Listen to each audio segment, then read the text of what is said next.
People like you shouldn't be anywhere near a $200 steak, the man said without looking up, his voice calm, but cutting through the low hum of the Manhattan steakhouse like a blade wrapped in silk. And for a second, everything around him seemed to slow. The clink of crystal glasses, the muted jazz floating through the air, the quiet conversations of men who moved markets with a phone call, all fading into the background as Naomi Carter stood there, tray balanced in one hand, posture straight, eyes steady, absorbing the words without reacting. Because she had heard variations of that sentence her entire life, just dressed in different tones, different smiles, different rooms. The restaurant itself was a performance of wealth, dark wood panels, amber lighting, servers moving like shadows between tables where deals worth millions were whispered over medium-rare cuts and aged bourbon. And at table 12 sat a man who didn't belong to the room and yet owned it without trying, Ethan Blake. Though tonight no one knew his name. Not the tailored suit, not the quiet authority in the way he barely acknowledged anyone, not even the subtle tension that followed him like a shadow, because he was here undercover, watching, testing, judging, convinced that control was something you could carry into any room and bend it to your will.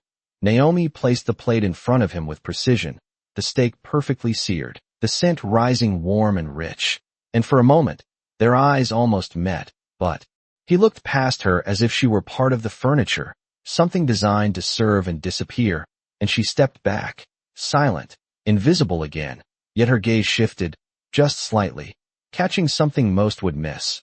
A phone angled too carefully from across the room, a man pretending not to watch, the faint reflection of a recording light blinking in the glass behind the bar, details that didn't belong in a place built on discretion. She moved away, but not far, her mind assembling pieces. Quickly, efficiently, because this wasn't just another table, and that wasn't just another customer, and whatever was unfolding here wasn't accidental. Ethan reached for his knife, the motion practiced, controlled, the kind of movement that came from a man used to making decisions others had to live with. But just before he cut into the steak, Naomi returned, quiet as before, placing a folded napkin beside his hand, her fingers steady, her expression unchanged, as if nothing about this moment mattered. And then she was gone again, disappearing into the rhythm of the room, leaving behind only a small, almost invisible interruption in his perfect control. For a second, he ignored it, because men like him didn't react to interruptions, they dismissed them. But something, instinct, maybe, made him pause, his hand hovering just long enough to unfold the note, and the moment his eyes scanned the words, everything shifted, not loudly, not dramatically, but in that quiet, dangerous way where power doesn't vanish. It tilts, just slightly, and suddenly the room he thought he owned no longer felt entirely his. The words did not shout, they did not accuse, but they landed with a precision that made his pulse slow instead of race. They are not customers. They are building a case on you. And Ethan Blake read them again, once, then twice, the letters steady, deliberate, written by someone who did not guess but knew. And for the first time that night his confidence did not disappear. It adjusted, shifting inward, calculating, because power was never about panic. It was about reading the room before the room read you. Yet something about this felt different. The angles, the silence, the timing, too clean to be coincidence. He did not look up. Immediately. That would have been a mistake. Instead he picked up his knife, cut into the steak as if nothing had changed, the motion smooth, controlled, his expression untouched, but his eyes moved, not his head, just his eyes, catching reflections in the polished glass across from him. The man at table for who had not taken a sip of his drink in 10 minutes. The subtle tilt of a phone that was not scrolling but holding steady. The way a second man shifted in his seat when Ethan's fork paused. For half a second too long. And suddenly the patterns aligned. Not perfectly, but enough. Across the room, Naomi moved like she always did, quiet, efficient, adjusting a glass here, clearing a plate there, never once looking back at him. Because she understood something most people did not. That real intelligence did not need acknowledgement, it needed timing, and she had already done her part. Ethan placed the note back under the napkin, his fingers calm, his breathing even, but inside, the equation was rewriting itself, because if what she wrote was true, Then tonight was not a test he controlled. It was a stage someone else had set, and he had walked into it willingly. He reached for his water, took a slow sip, giving himself seconds, not to think, but to decide, because thinking was hesitation and hesitation was exposure, and men like him did not survive by reacting late. They survived by moving before the trap closed. A quiet realization settled in, not fear, not yet, but respect, because whoever had written that note had seen everything he had missed, and that meant one thing. The most invisible person in the room had just become the most dangerous. His gaze finally lifted, not searching for the watchers, but for her, and there she was near the edge of the room, speaking softly to another table, posture relaxed, expression neutral, as if she had not just altered the direction of his night with a single sentence. And in that moment, Ethan understood something he had spent years ignoring. Control was not always taken. Sometimes it was given away without you noticing, and tonight, without raising her voice, without asking for attention, Naomi Carter had taken it from him completely. Naomi did not rush. She never rushed, because rushing belonged to people who were reacting, and she was not reacting. She was finishing what she started, her steps measured as she moved between tables, her mind already 2 moves ahead. While across the room, Ethan Blake adjusted his posture just slightly, the kind of shift no one else would notice, but it marked a decision, not to confront, not to escape, but to observe with new eyes. Because the moment he accepted the note as truth, everything became data. Every glance, every pause, every silence now carried weight. He reached for his phone but stopped halfway, a fraction of a second, then instead placed it face down on the table. A small choice, but intentional, because if someone was building a case, then every instinct he had learned about control needed to be reversed. No signals, no patterns, nothing predictable. And that was when he saw it clearly, not the people, but the structure, the way attention in the room bent subtly toward him without appearing to, the way conversations near him paused half a beat too long, the way one man adjusted his chair not for comfort but for angle. And suddenly it was not paranoia, it was confirmation. Naomi, meanwhile, reached the service station, her hands steady as she refilled a glass of water, but her eyes flicked once more toward Ethan, not checking on him, but checking the room, because this was never about him alone. It was about timing, about whether he would understand fast enough to avoid becoming the center of something irreversible. And in that brief glance, she saw the shift, the difference between a man who was unaware and a man who had started to listen. Ethan picked up his fork again, forced himself to take a bite, to play the role he had walked in with, because leaving too soon would confirm everything, but staying too comfortably would do the same. So he chose the narrow space in between, the place where only disciplined people could operate, where every movement was both natural and calculated. And as he chewed, his mind ran through scenarios, not in panic, but in layers. Who would gain from this? Why tonight? Why here? And the answer kept circling back to something uncomfortable, something he had ignored for years, decisions made in quiet rooms, deals structured in ways that benefited him and cost others silently. Things that never made headlines but always left traces, and maybe, just maybe, someone had finally followed those traces back to him.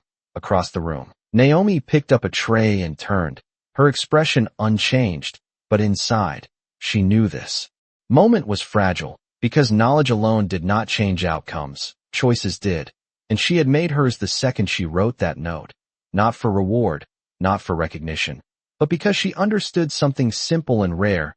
That power without awareness was dangerous, and sometimes the only person who could interrupt it was the one no one bothered to see. And as she walked past Ethan's table once more, she did not slow down, did not look at him, did not say a word, but the message had already been delivered, and now the next move was his. Time did not speed up, it tightened, like a room slowly losing air, and Ethan Blake felt it in the smallest details, the way his instincts, once effortless, now required precision, because he was no longer the only one reading the game, and that realization changed everything. He placed his fork down with quiet intention, not too fast, not too slow, then reached for the check presenter as if the decision to leave had always been part of the plan, his expression calm, almost bored, but his mind tracking every movement in his peripheral vision. Because leaving now was not escape, it was strategy, and strategy demanded discipline. Across the room, the man at table 4 adjusted again. Just enough to confirm what Ethan already suspected, the angle tightening, the focus sharpening. And that was when Ethan made his first real move. Not dramatic, not obvious, just a shift in pattern. He leaned back slightly, allowing the overhead light to hit his face differently, breaking the clean visual the camera had been capturing, then turned his body a few degrees toward the aisle, forcing any direct recording to lose clarity, a small disruption, but enough to introduce doubt into whatever narrative was being built. Naomi saw it immediately, not the movement itself, but the intention behind it. And for the first time that night, her eyes held on him half a second longer than necessary, because now she knew, he understood, not everything, but enough to act. And that was the difference between a man being watched and a man who could no longer be easily framed. She moved toward him, not urgently, not cautiously, just as a server would, refilling his water with the same steady hand, her voice soft, neutral. "Anything else, sir?" The words simple, expected, but underneath them, something else, a test, a confirmation. Ethan did not look at her directly, but his response was measured, controlled. "No, this is perfect."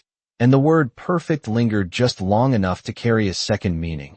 Not about the meal, but about the warning, about the timing, about the invisible line she had drawn for him to see. She gave a small nod, professional, distant, then stepped away. Because the exchange was complete, nothing more could be said without risking everything. The check arrived, placed neatly beside him, and Ethan reached for his card, but paused for the briefest moment. Another calculation, because even this action could be part of the story being built.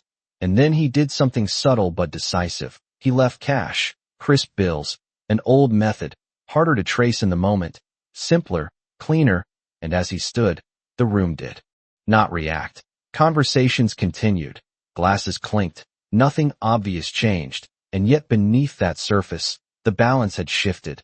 The man at table 4 hesitated, just for a second, his phone lowering a fraction, as if recalibrating, and that hesitation was all Ethan needed to confirm it. The narrative had been disrupted, not destroyed, but no longer seamless. He adjusted his jacket, composed, controlled, and walked toward the exit with the same quiet authority he had entered with. But this time, he was not alone in the story, because somewhere behind him, unseen by most, Naomi Carter stood still for a moment, watching not the man, but the outcome, knowing that tonight was not about saving him. It was about giving him a choice, and whether he understood the full weight of that choice or not would decide everything that came next. The door did not slam. It closed softly behind Ethan Blake. But the moment he stepped onto the sidewalk, the air felt different, colder, sharper, like the city itself had been waiting for him to notice something he had ignored for too long. And for the first time that night, he allowed himself to stop, not moving forward, not calling a car, just standing there under the muted glow of a streetlight, replaying every second inside that restaurant with a precision that bordered on obsession. Because what had happened in there was not luck, it was intervention, calculated, intentional. And that meant one thing.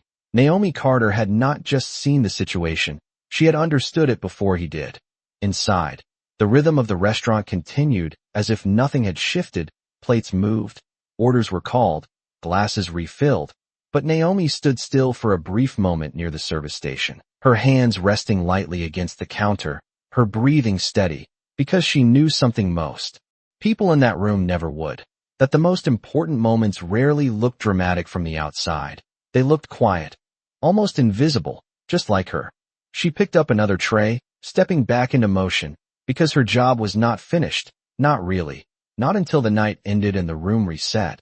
But her mind lingered for just a second longer on the man who had walked out, not with panic, not with anger, but with awareness, and that alone made him different from most. Outside, Ethan finally reached into his pocket, pulling out his phone, but instead of dialing, he hesitated, thumb hovering over the screen, because every instinct he had built told him to call someone, to control the situation, to get ahead of whatever was forming. Yet the note echoed louder than any of those impulses, not customers, building a case. And suddenly the smartest move was not action, it was restraint, a concept he had rarely needed but now could not ignore. He slipped the phone back into his pocket, exhaling slowly, and turned his gaze back toward the restaurant window, where reflections blurred the inside world into fragments of light and movement. And somewhere in that reflection, he caught a glimpse of her, Naomi, moving through the room again, already absorbed back into the system that had overlooked her, and that contrast settled heavily in his mind, because she had seen everything without being seen at all. Back inside, a manager passed by Naomi, offering a quick nod of approval for her efficiency, unaware of what she had done, unaware that one quiet decision had altered the trajectory of something far bigger than a dinner service. And Naomi returned the nod with the same calm professionalism, because recognition was never the point. It never had been.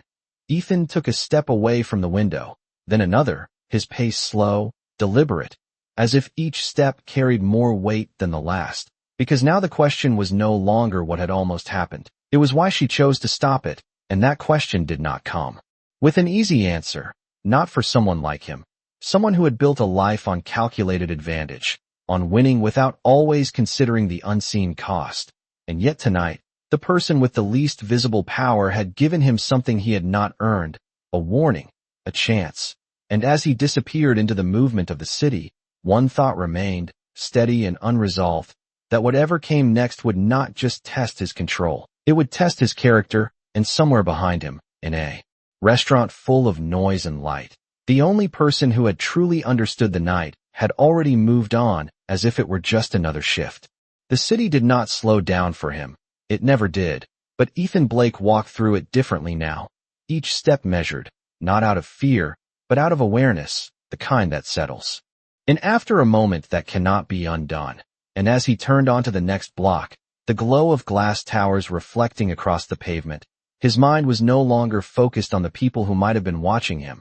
It was focused on something far less comfortable, something internal, because the truth was simple and sharp. Naomi Carter had seen a version of him that he had spent years avoiding. He stopped at the corner, waiting for the light to change, hands in his pockets, posture relaxed, but inside, the layers were unfolding. Decisions he had made in boardrooms where no one questioned him, strategies that prioritized outcome over consequence, the quiet agreements that lived in gray areas no one talked about, but everyone benefited from.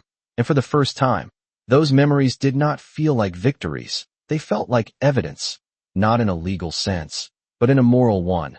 Back inside the restaurant, Naomi moved through the final stretch of the evening, the energy shifting as the dinner rush softened into something slower, more predictable, but her focus remained sharp, because she understood that moments like earlier did not end when someone walked out the door. They lingered, they unfolded in ways no one could see yet. And as she cleared table 12, her fingers brushed lightly against the edge where the note had once been, now gone, but the impact still present, not in the room, but beyond it. She carried the dishes back, her steps steady, her expression unchanged, but there was a quiet weight behind her eyes, not regret, not doubt, just the understanding that she had crossed a line most people never approached, the line between observing and intervening, and she had done it without hesitation, because to her, the choice had never been complicated. Outside, the light turned green, and Ethan did not move right away, the city flowing around him, cars passing, people crossing, conversations blending into a distant hum, and in that stillness, a single realization settled in, clear and unavoidable, that the most powerful thing that had happened that night was not the threat he had avoided. It was the fact that someone with no obligation, no incentive, and no recognition had chosen to give him a chance anyway. He finally stepped forward, continuing down the street, but his direction had changed, not physically, but in purpose, because, for the first time in a long time, he was not thinking about control, he was thinking about correction, not because he was forced to, but because he had been shown something he could no longer ignore.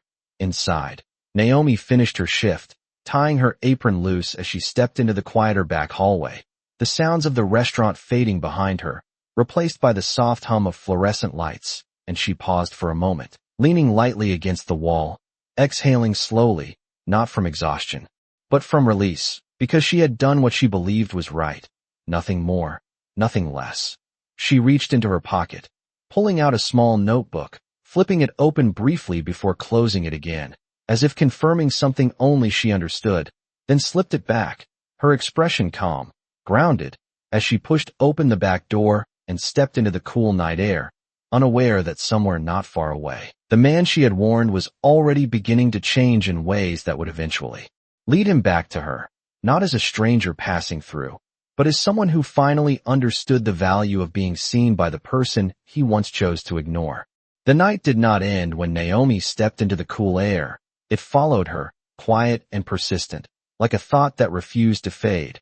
And as she walked down the narrow sidewalk behind the restaurant, the city felt different to her than it did to most. Not louder, not brighter, but layered. Every passing car, every distant voice, every flicker of light holding meaning if you chose to see it. And Naomi had always chosen to see it. She adjusted her jacket, her steps unhurried, because her life had never been about rushing toward something. It had been about enduring, observing, learning from spaces that were never designed for her. And tonight had been no exception, except for one detail, one choice that set it apart from every other shift she had worked. She had stepped out of the background and altered something she could not fully measure. Across the city, Ethan Blake sat alone in the back seat of a car that moved smoothly through traffic, the interior quiet, insulated from the noise outside.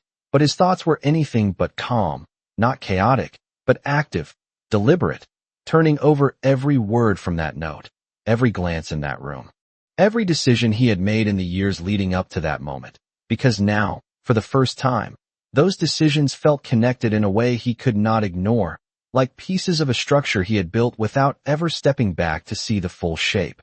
The driver asked a simple question about destination, and Ethan answered without hesitation, giving an address he had not visited in months, not his office, not his home, but somewhere in between, a place tied to the earliest version of his company, before it grew into something larger, more complex, more difficult to control in ways that mattered.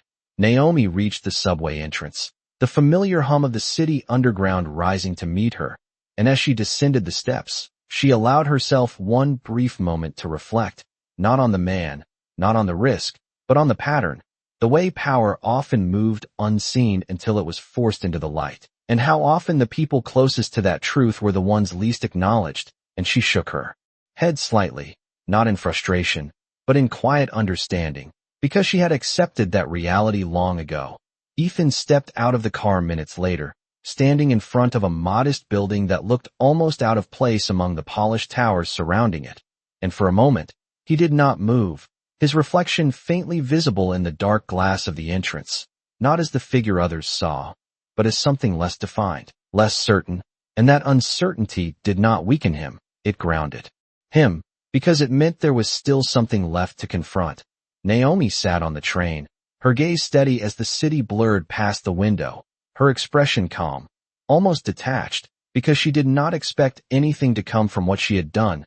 She never had, and that was the difference. She had acted without the need for outcome, while others acted only for it. Ethan finally pushed the door open and stepped inside, the quiet of the building wrapping around him, familiar and distant at the same time. And as he walked down the hallway, one thought remained clear, steady, undeniable, that the most important voice he had heard all night had come from someone who never raised it. And that voice had not just warned him, it had challenged him, and what he chose to do with that challenge would define everything that came next. The hallway did not welcome him, it remembered him, and as Ethan Blake walked deeper into the building, each step echoed with a version of himself that had once believed control was the same as clarity. That success was proof enough that every decision had been justified, and yet tonight, that belief felt thinner, less certain, like a structure built on assumptions he had never questioned. He stopped outside a glass-walled conference room, the same room where years ago he had signed his first major deal, the one that changed everything. And as he looked inside, empty now, dimly lit, he could almost see it again, the excitement, the urgency, the quiet compromises that seemed small at the time, but had multiplied over the years into something far more complex, something harder to trace, but not impossible. He pushed the door open and stepped inside, the silence settling around him, and for the first time, he did not sit at the head of the table, he chose a chair along the side, an Unfamiliar position, but a necessary one, because tonight was not about leading. It was about understanding. Across the city, Naomi Carter stepped off the train, the platform nearly empty at this hour, the hum of fluorescent lights overhead steady and indifferent, and as she walked toward the exit, her reflection briefly caught in the darkened window of a stopped train. She paused for just a fraction of a second, not out of doubt, but recognition, because she knew exactly who she was in this story. Not a hero, not a victim, just someone who refused to look away when something did not feel right. Ethan leaned forward, resting his hands on the table, his eyes scanning the surface as if answers might appear there. But what came instead was memory, fragments of conversations, decisions made quickly, people dismissed quietly, opportunities taken without fully considering who they might affect. And none of it felt dramatic. None of it felt like wrongdoing in the moment. But together, it formed a pattern, and patterns, once seen, could not be unseen. Naomi stepped out onto the street, the night air cool against her skin, and began the short walk toward her apartment, her pace steady, her thoughts already moving forward, because she had learned long ago that dwelling too long on a single moment could pull you backward, and she had no intention of going back. Not now. Not ever. Inside the conference room, Ethan reached into his pocket and pulled out his phone again. But this time, there was no hesitation, no hovering, just a clear, deliberate action. He opened a list of names, people who had been part of decisions he had made, people who had trusted him or been affected by him. And for the first time, he was not looking at them as assets or liabilities, but as individuals connected to a system he had helped shape. He did not call anyone yet. Instead, he scrolled slowly, reading, remembering, allowing the weight of each name to settle. Because this was not a problem to solve quickly. It was something to face fully. Naomi reached her building, an old structure with chipped paint and a narrow staircase that creaked under every step. And as she climbed, she felt the familiar rhythm of her life return, grounded, consistent, untouched by the quiet storm she had stepped into earlier. And that was the difference. Her world did not change because of one moment, but his might. Ethan finally set the phone down on the table, his reflection faintly visible in the glass wall beside him, not as the man others saw, but as someone standing at the edge of a decision that could not be undone. And in that stillness, one truth became clear. The note had not just warned him about being watched. It had forced him to see himself, and what he chose to do with that vision would determine whether that moment remained a close call or became the beginning of something far more significant. The room did not change, but he did, and that was enough to alter everything that would follow, because Ethan Blake no longer saw the glass walls around him as symbols of power. He saw them for what they truly were, transparent barriers that had allowed him to watch the world without ever fully being seen himself. And tonight, that illusion had been broken by someone who never asked for permission to see clearly. He sat there a moment longer, not thinking about strategy, not calculating outcomes, but sitting with the weight of recognition, the kind that does not come from failure, but from being interrupted at exactly the right moment, before failure becomes inevitable. And in that stillness, he understood something simple and sharp, that the warning he received was not just about exposure. It was about direction. Across the city, Naomi Carter unlocked her apartment door, stepping into the quiet space she called home, a place that held no luxury, no spectacle, but something far more stable, truth. And as she set her keys down and moved through the small room, her movements steady, familiar, she did not replay the night in dramatic flashes. She did not wonder what would come of it, because she had learned long ago that the value of doing the right thing was not measured by what followed. It was measured by whether you could live with the choice itself. Ethan finally stood, his chair sliding back softly, and reached for his phone once more, but this time the action carried purpose, not hesitation. He selected a name, then another, not to protect himself, but to begin something he had avoided for too long. Conversations that needed to happen, corrections that needed to be made, not because he had been caught, but because he had been shown. And there was a difference, a significant one. Because fear changes behavior, but awareness changes direction. Naomi sat down near her window, the city lights flickering in the distance, and for a brief moment, she allowed herself to be still, not thinking about the man, not thinking about the risk, but simply existing in the quiet certainty that she had not looked away when she could have, and that alone was enough. Ethan paused at the door of the conference room, his reflection meeting his gaze once more, but this time, there was no distance in it, no separation between who he was and what he had seen, just a clear understanding that power without awareness had limits, and those limits had nearly caught up to him, until someone with no title, no authority, and no obligation chose to step in. Naomi leaned back slightly, her eyes steady, her breathing calm, and if there was one thought that remained, it was not about him, not about what he might do next, but about something far more grounded, that dignity does not wait for recognition. It exists in the moment you choose not to stay silent. Ethan stepped out into the hallway, his path no longer defined by habit, but by intention, and as he walked forward, one truth followed him, quiet but undeniable, that he had entered the night believing he controlled the room, but he left understanding something far more important, that the person everyone overlooked had seen everything, and in that moment, she did not need power, because she had something far greater, the courage to use it differently.